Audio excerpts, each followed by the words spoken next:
씩 교독하겠습니다. 이렇게 많은 표적을 그들 앞에서 행하셨으나 그를 믿지 아니하니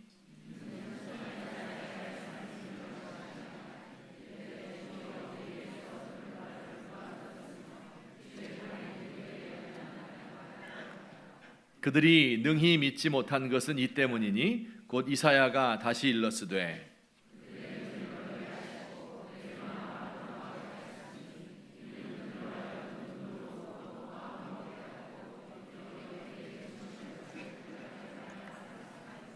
이사야가 이렇게 말한 것은 주의 영광을 보고 주를 가리켜 말한 것이라.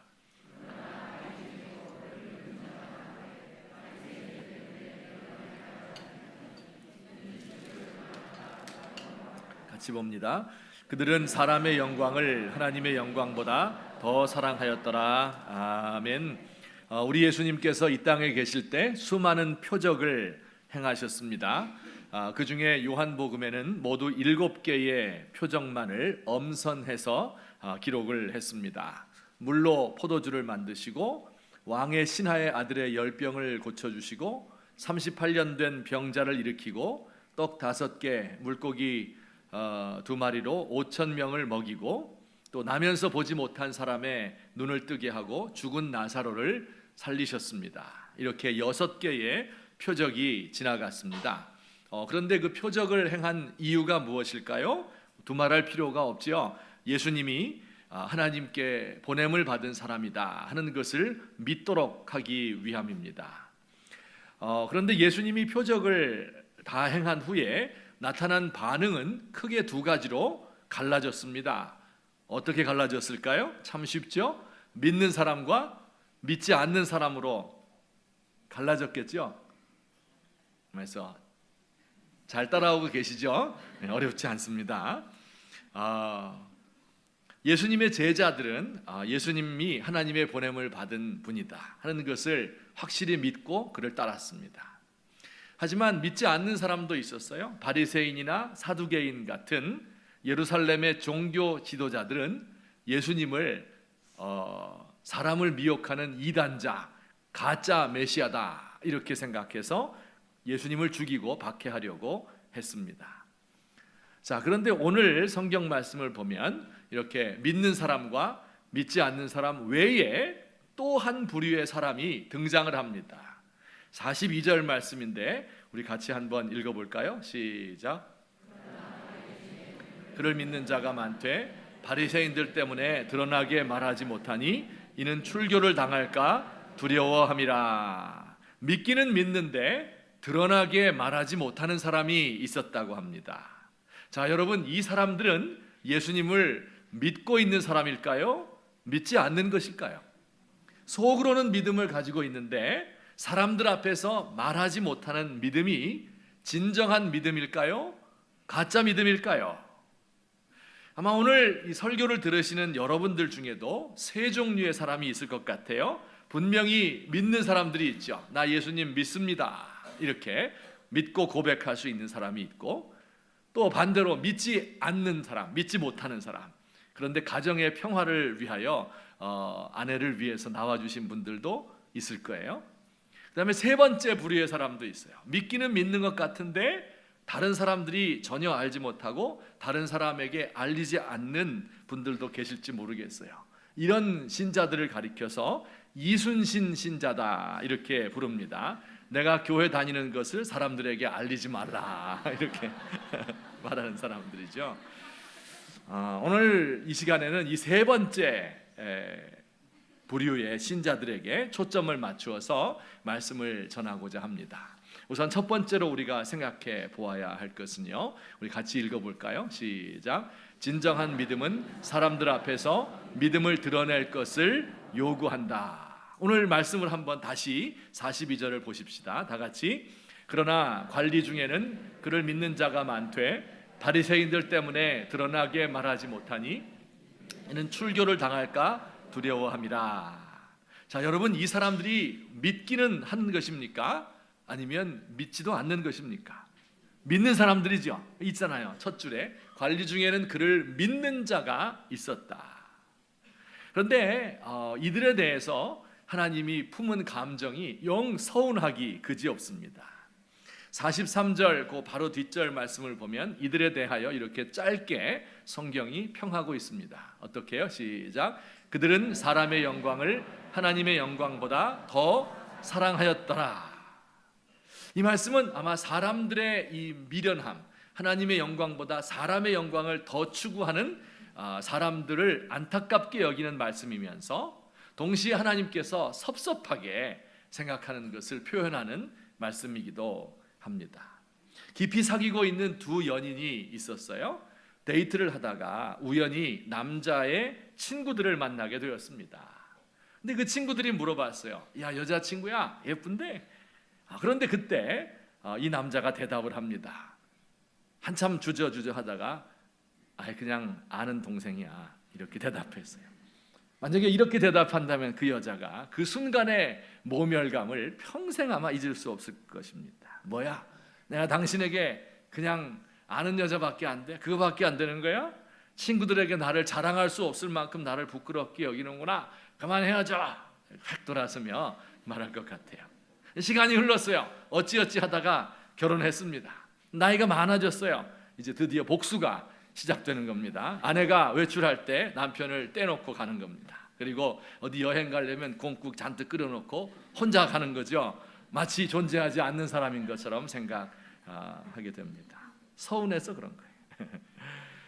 자, 그런데 왜 이들은 이렇게 드러내놓고 예수님을 시인하지 못하는 것일까요?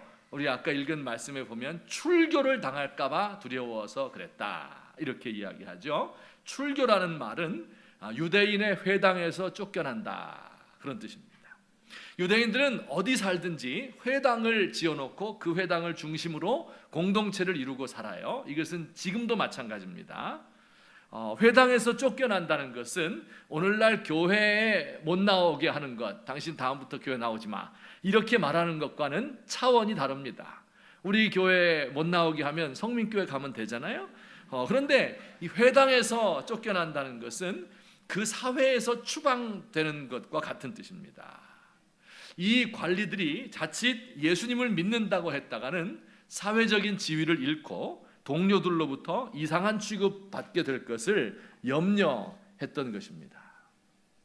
몇 년 전에 있었던 일입니다. 서울의 모 기독교 대학 교목 실장님이 저를 만나자고 했습니다. 저 그동안 한 번도 그분을 본 적이 없고 이름도 모르는 분이에요. 또 그 학교에 대해서도 아마 기독교인이 세운 학교인가 보다, 대학인가 보다, 이 정도밖에는 잘 알지 못합니다. 그분 만나서 사정 이야기를 들었습니다. 그 학교의 모든 기독교 대학들은 다 그 학생들에게 기독교 과목을 가르치잖아요.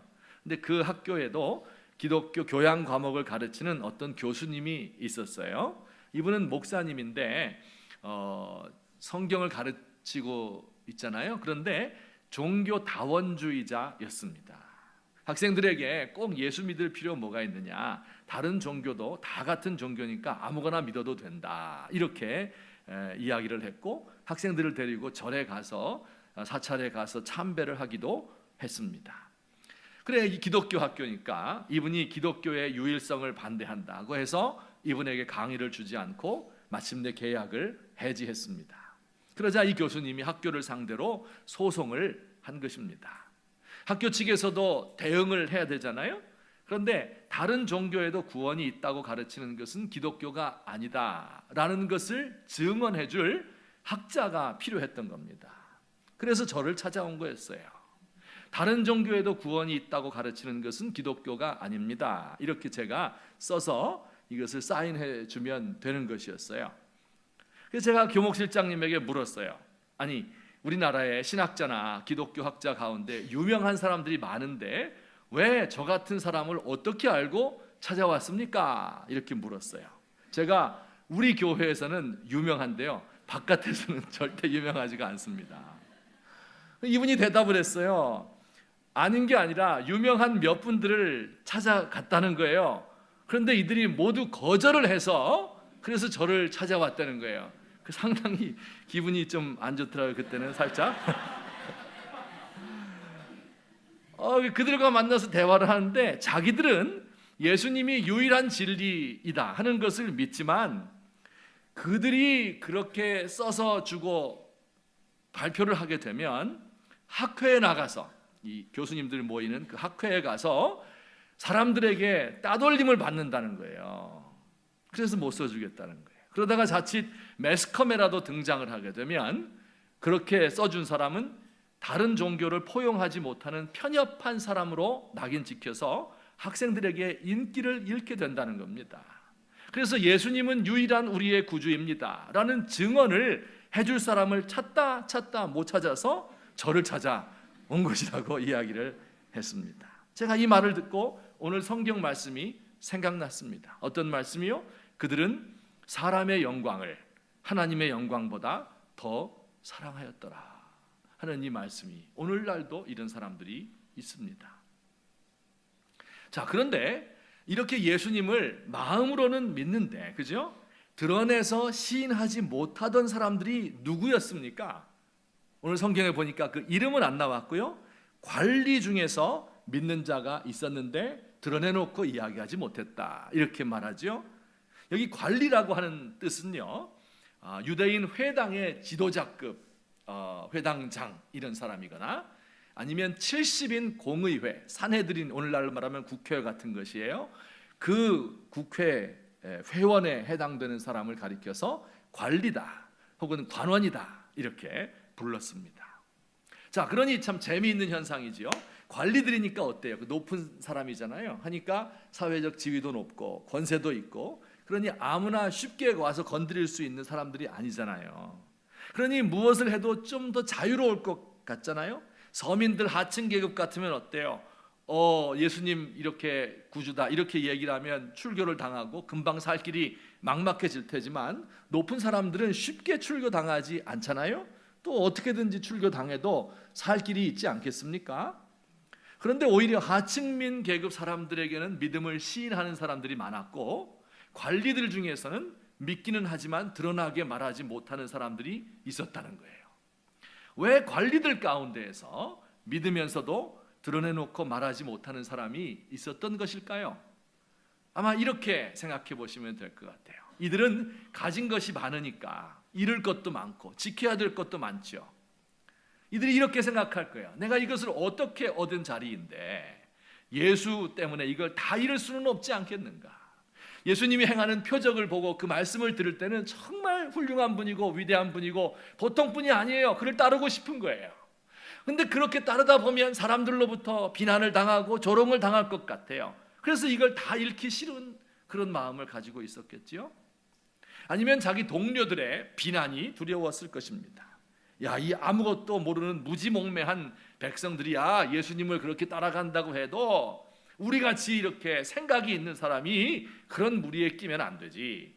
그 예수 믿는 사람들 좀 봐라. 가진 것 없고 배운 것 없고 사회에 적응하지 못하는 사람 대부분이잖아. 그러니까 극단적이지. 그러나 우리 같은 사람들은 거기에 끼기에는 너무 균형 잡힌 사고를 가지고 있지. 이렇게 하며 비난할지도 모릅니다. 아니면 이것도 저것도 아니고 이들이 이렇게 왔다 갔다 하는 삶의 방식을 원래부터 가지고 있었기 때문에 이 난국의 그 높은 자리에까지 오른 것일 수도 있겠습니다. 어쨌든 관리들 가운데 이 세 번째 부류의 사람들이 많이 있었다 하는 것은 아이러니컬한 현상이면서도 기독교 역사에 늘 나타나는 보편적인 현상이기도 합니다. 자, 여러분들은 어떻습니까? 나의 신앙을 드러내놓고 말할 수 있습니까? 아니면 이 관리들처럼 숨기고 있습니까? 길거리나 전철역에서 막 큰 소리로 외치라는 것이 아니에요. 말끝마다 하나님이 이렇게 하셨다, 하나님 저렇게 하셨다 이렇게 말하라는 게 아닙니다.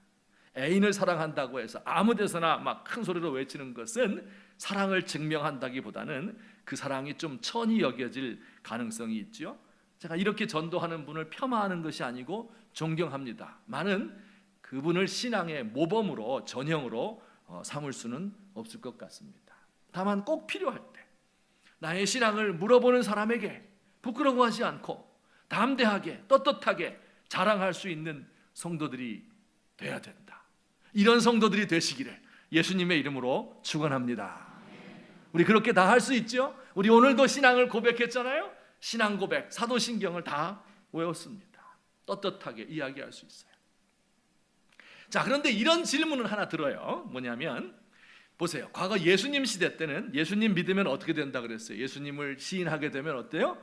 회당에서 출교를 당한다 그랬죠. 사회생활이 어려워진다고 얘기했죠. 또 로마 황제의 박해를 받는 시대, 황제가 온 천하의 주님이다 이렇게 이야기를 해야 되는데 예수님이 천하의 주인이다 이렇게 고백하면 목숨을 잃는 때가 있었습니다.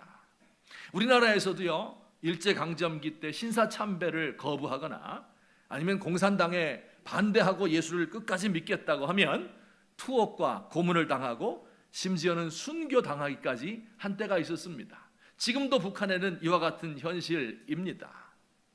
자, 하지만 지금은요, 우리 대한민국은요, 누구든지 자유롭게 종교를 선택하고 예배할 수 있는 시대입니다. 언제든지 우리가 모여서 사도신경 신앙 고백을 마음대로 할 수 있습니다. 좀 전에 말씀드렸던 것처럼 다소 따돌림을 받거나 인기를 잃을 수는 있어도 예수 믿는 것을 고백했다고 해서 사회생활을 못하거나 순교를 각오하거나 이렇게 해야 될 필요는 없는 세상 속에 우리가 살고 있습니다. 자, 그러면 이런 자유롭고 평화로운 시대를 사는 우리들에게 오늘 이 말씀은 예수님을 드러내놓고 믿지 못하는 사람들이 있었다, 출교 때문에. 이 말씀은 우리에게 어떤 의미를 가지고 있는 것일까요? 이 질문을 좀 바꿔서 말하면 지금은 우리가 이렇게 모두 신앙을 떳떳하게 고백하고 있지만 만일에 박해의 시대가 오게 되면 우리 가운데 어떤 사람들은 배교하게 될 것이고 어떤 사람들은 드러내놓고 고백하지 않고 자신의 믿음을 숨기게 될 것입니다. 자, 어떤 사람들이 평소에는 평화로울 때는 다 예수 믿는 것 같지만 어려운 시대가 오면 자신의 신앙을 감추게 될까요? 어떤 성도들이 어두운 이 어려운 시대에도 자신의 신앙을 떳떳하게 고백할 수 있는 사람들일까요? 목사나 장로와 같은 사람일까요? 봉사를 많이 하고 교회를 제 집처럼 생각하는 사람일까요? 아니면 기적을 많이 체험한 사람들이겠습니까? 어떤 사람들이 박해의 시대가 되어도 예수님을 드러내고 고백할 수 있겠습니까? 제가 성경을 보면서 기도 중에 정리를 했습니다. 한번 보여주세요. 다 같이 읽습니다. 시작.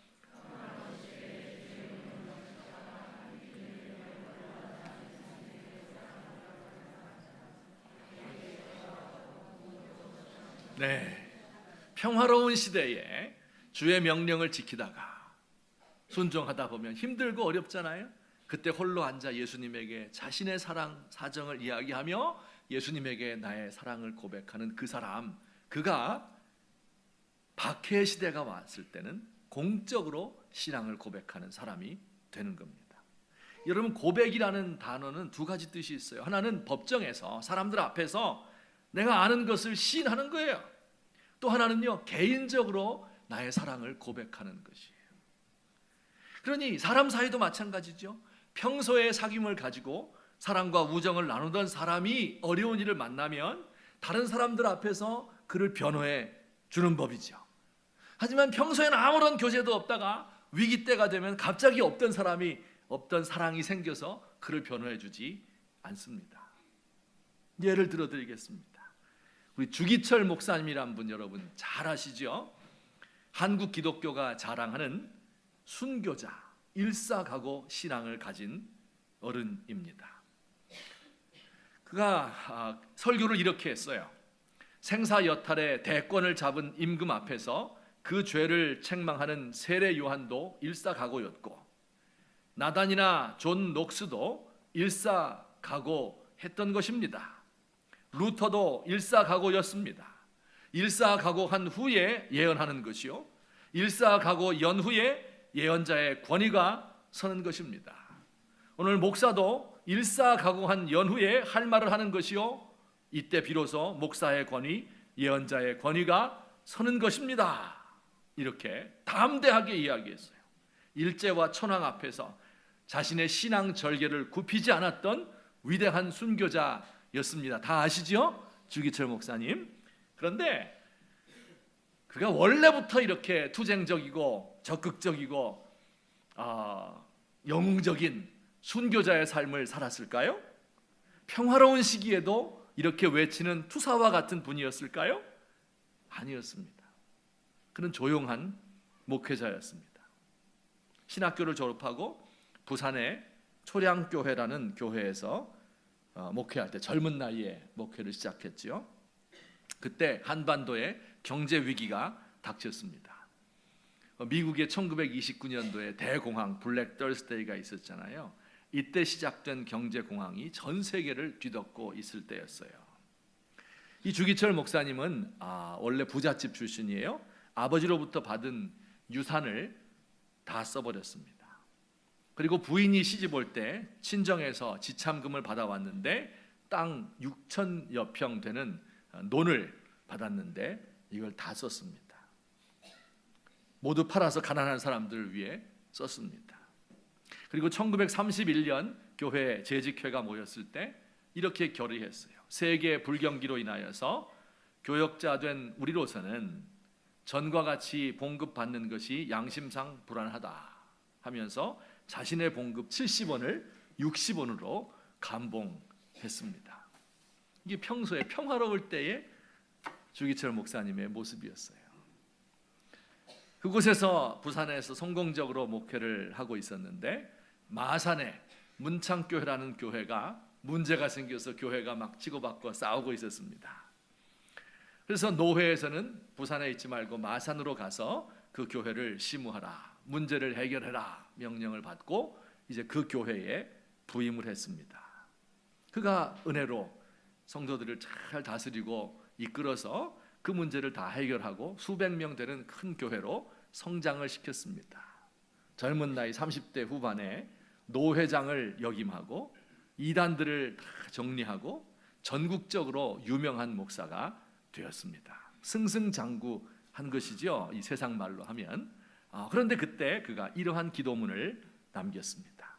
오 주여, 나로 하여금 당신의 낮아지신 것을 깨닫게 하여 주옵소서. 나는 나를 어디까지 낮추어야 당신 앞에서 합당하겠습니까? 당신이 세리의 집에 들어가셨으니 나는 모든 사람의 발 앞에 짓밟히는 먼지와 티끌이 되게 하여 주옵소서.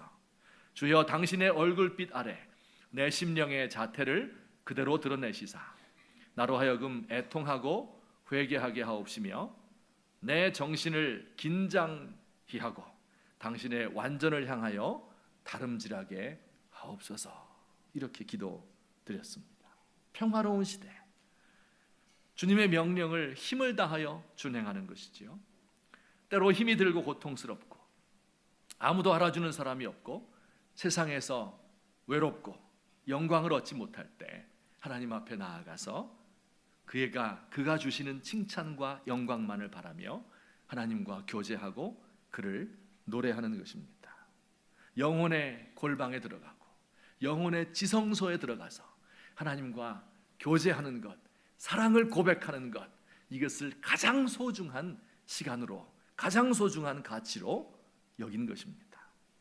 여러분, 이런 사람들이 박해의 때가 되면 사람들 앞에 떳떳하게 자신의 신앙을 고백하는 것이지, 이런 사랑의 깊은 내밀한 교제가 없이 박해를 만난다고 해서 용기를 내어서 기치를 드는 것은 아닙니다. 제가 좋아하는 노래가 있어서 기도할 때 조용히 앉아서 부르는 노래입니다. 한번 제가 불러보겠습니다.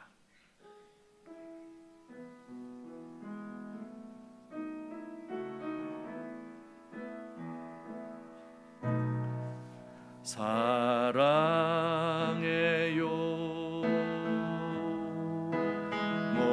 목소리 높여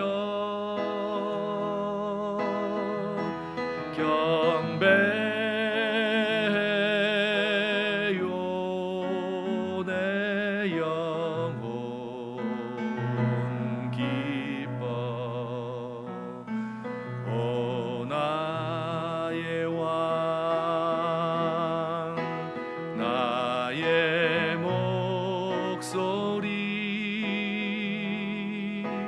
주님 귀에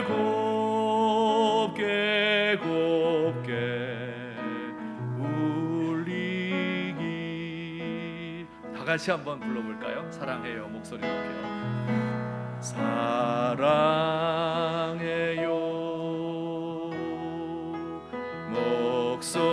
목소리 높여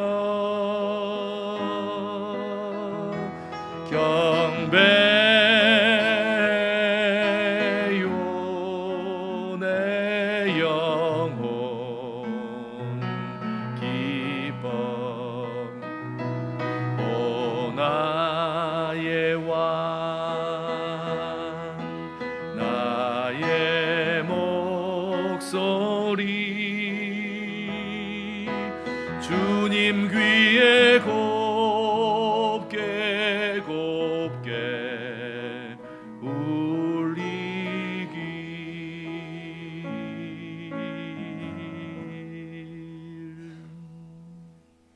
평화로운 시대에 우리 주님과 늘 교제하고 그리고 박해의 시대가 되었을 때 그 주님 앞에 내 신앙을 고백할 수 있는 성도들 되기를 예수님의 이름으로 축원합니다.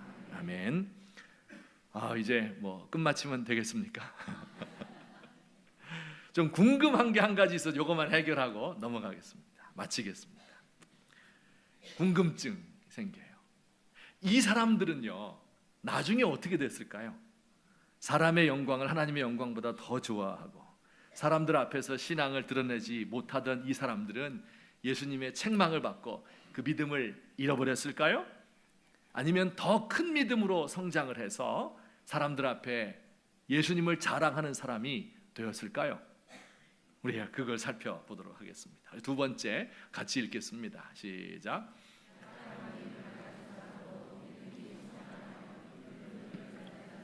네.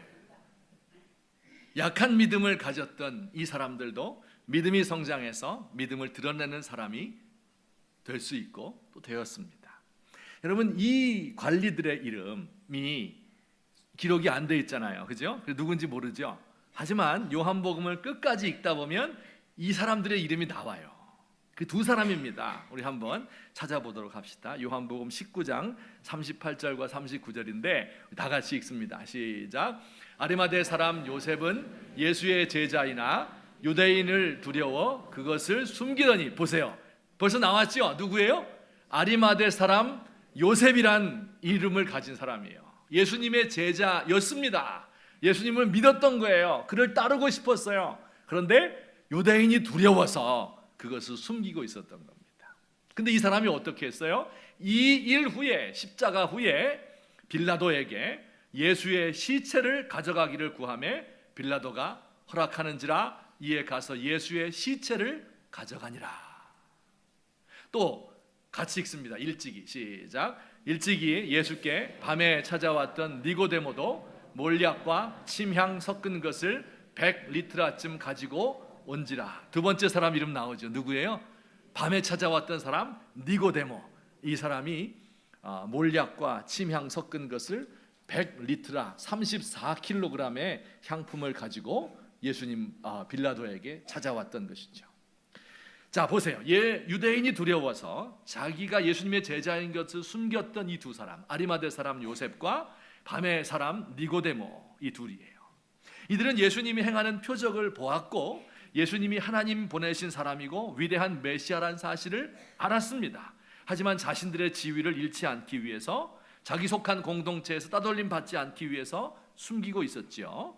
그런데 이제 어떤 일이 일어났습니까? 예수님이 죽으시자, 십자가에서 죽으시자 이들이 요즘 말로 하면 커밍아웃을 한 거예요. 아리마다 사람 요셉은 빌라도에게 들어가서 예수의 시체를 주십시오 이렇게 이야기했어요. 예수님은 지금 어떻게 죽었어요? 십자가에서 죽었는데 이것은 로마의 제국에 대항하는 반역자로서 정죄받아서 죽은 겁니다. 정치범으로 죽은 거예요. 그러니 그를 시체를 찾아서 장사 지내는 것은 그 장사 지낸 사람도 역적으로 취급받을 수 있는 위험한 일입니다. 아까 유대인들에게 따돌림 받지 않기 위해서 이걸 몰래 숨겼는데 그 정도가 아니에요. 온 가문이 잘못하면 멸망을 당하게 되는 것이죠. 그런데 그는 용감하게도 예수님의 시체를 달라고 빌라도에게 찾아갔습니다. 니고데모도 밤의 사람이었죠. 사람들이 두려워서 밤에 예수님을 찾아왔었어요. 그동안도 자신의 신앙을 숨기고 있었습니다. 하지만 예수님이 죽자 왕의 장사에 쓸 정도로 어마어마한 양의 향품을 가지고 예수님을 찾았습니다. 도대체 이들이 왜 이러는 걸까요? 두려워서 몰래 숨어있던 이 사람들이 갑자기 자신의 신앙의 용기를 드러내게 된 계기가 어디 있을까요? 여러분, 이들은 지금까지 예루살렘 살면서 예수님이 보여주신 그 큰 표적들을 다 목격하고 들어서 알고 있던 사람들이에요. 그런데도 약한 믿음밖에 가지지 못했는데 왜 예수님이 십자가 지신 이후에 이들이 예수님을 공개적으로 믿게 된 것일까요? 바로 7번째 표적을 보았기 때문입니다. 이들이 본 7번째 표적은 어떤 것이었어요? 바로 예수님의 십자가였습니다. 이들은 유대인의 관리였죠. 공회원들이었어요. 예수님을 재판한 그 재판소의 재판관들이었던 거예요. 이들은 예수님의 재판 과정과 처형 과정을 처음부터 끝까지 다 보았습니다. 이들은 이 재판을 거치면서 두 가지를 볼 수 있었습니다. 하나는 사람의 영광이 얼마나 초라한 것인가, 또 하나는 하나님의 영광이 얼마나 위대한 것인가, 이 두 가지를 목격한 것입니다. 기억하십니까? 여러분, 그들이 왜 예수님을 공개적으로 그동안 믿지 못했다고요? 사람의 영광을 하나님의 영광보다 더 사랑했기 때문이에요.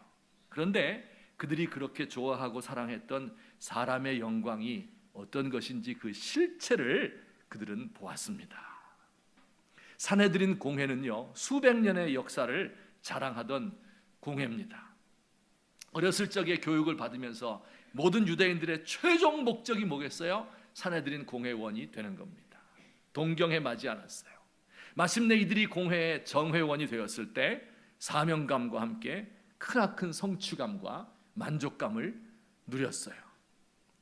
그런데 이제 그 위대한 공회가, 자신의 인생의 목적이었던 그 공회가 불의와 탐욕으로 가득한 악인들의 놀이터에 불과했다 하는 것을 그들의 눈으로 목격했어요. 수백 년을 이어오던 성전과 제사의 시스템이 사실은 가난한 사람들을 등쳐먹는 강도들의 소굴이었다는 것을 깨닫게 되었습니다. 하나님을 대변한다고 하는 대제사장이 사실은 음모와 술수에 능한 마귀의 앞잡이였다는 것을 알게 되었습니다. 세계에서 가장 정의롭다고 인정받는 유대인들의 사법 시스템이 자기들의 이익을 수호하려는 집념 앞에서 완전히 무너지는 것을 보았습니다.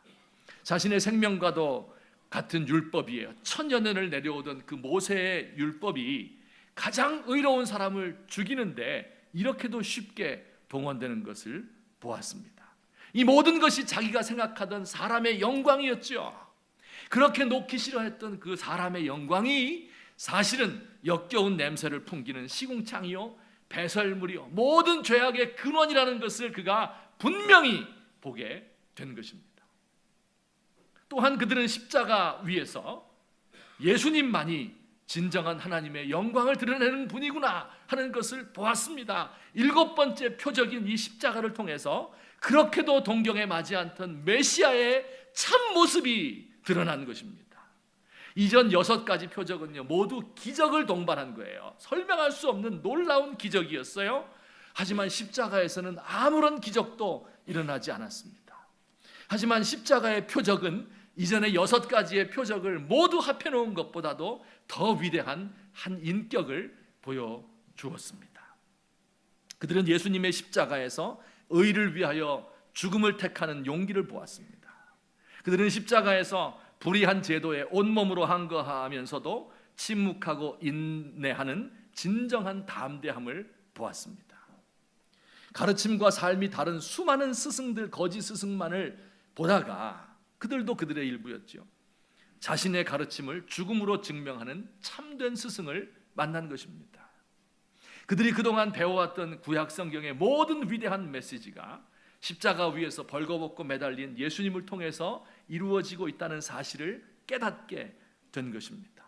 십자가 위에서 고통당하면서도 주여 저들의 죄를 용서하옵소서, 자기들이 하는 것을 알지 못하기 때문입니다.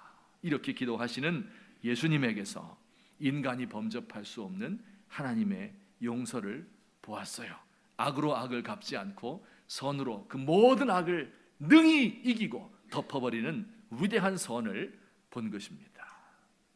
바로 이 십자가가 예수님 자신의 죄 때문에 당한 형벌이 아니라는 것을 누구보다도 잘 알고 있는 재판관들이었던 거예요.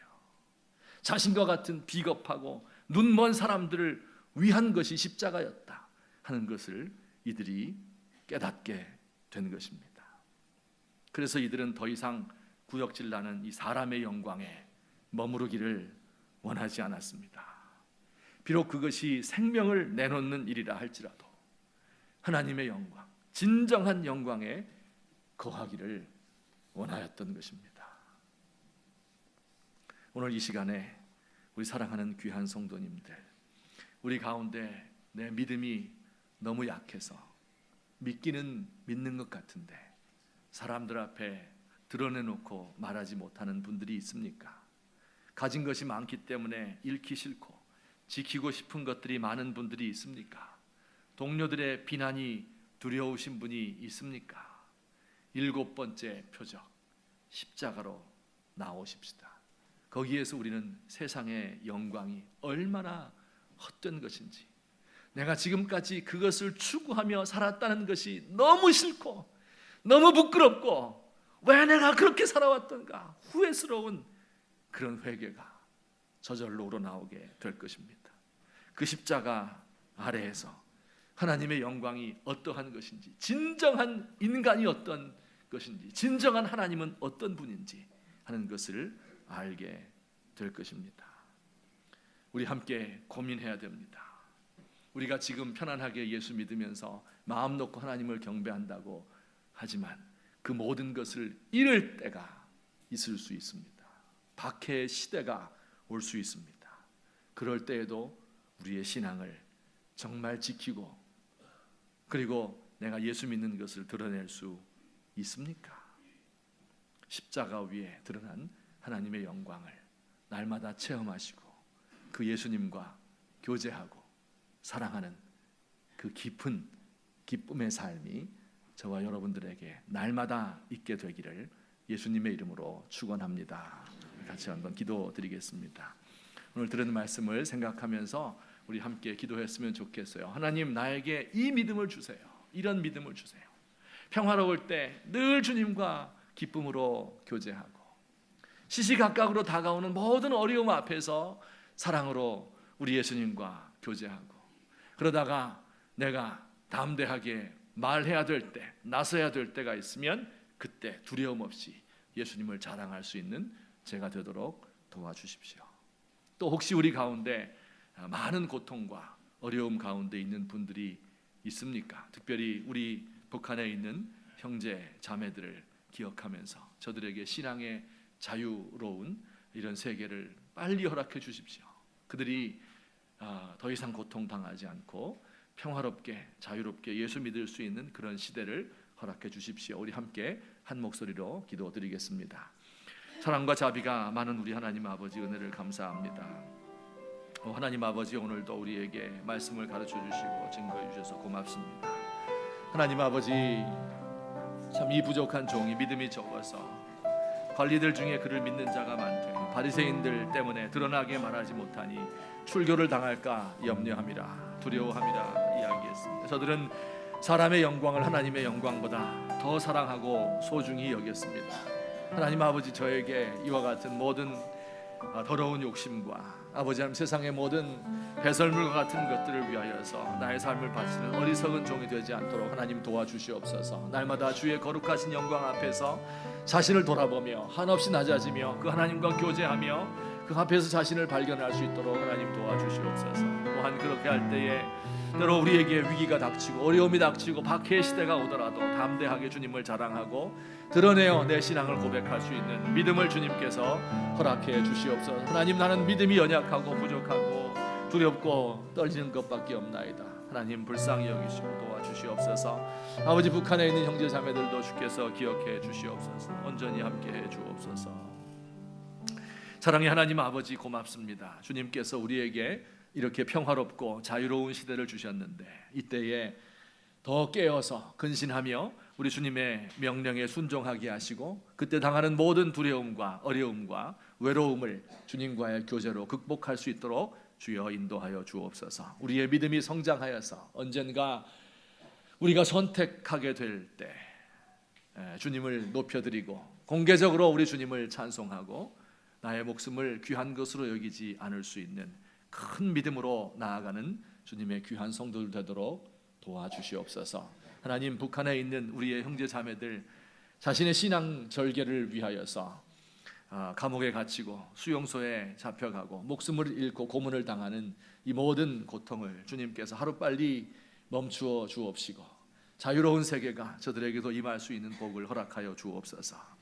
하나님, 남한에서 이렇게 편안하게 예수를 믿으면서도 우리 육신의 생각에 사로잡혀서 세상의 영광을 하나님의 영광보다 소중히 여기는 이 어리석은 저희들을 주여 불쌍히 여겨 주시옵소서. 예수님의 이름으로 기도하옵나이다. 아멘. 우리 함께 찬송 부르겠습니다. 543장인데 우리 다 함께 자리에서 일어나셔서 헌신하는 마음으로 이 찬송을 부르시도록 하겠습니다.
사랑과 자비가 많으신 우리 하나님 아버지, 주님의 은총을 진심으로 감사드립니다.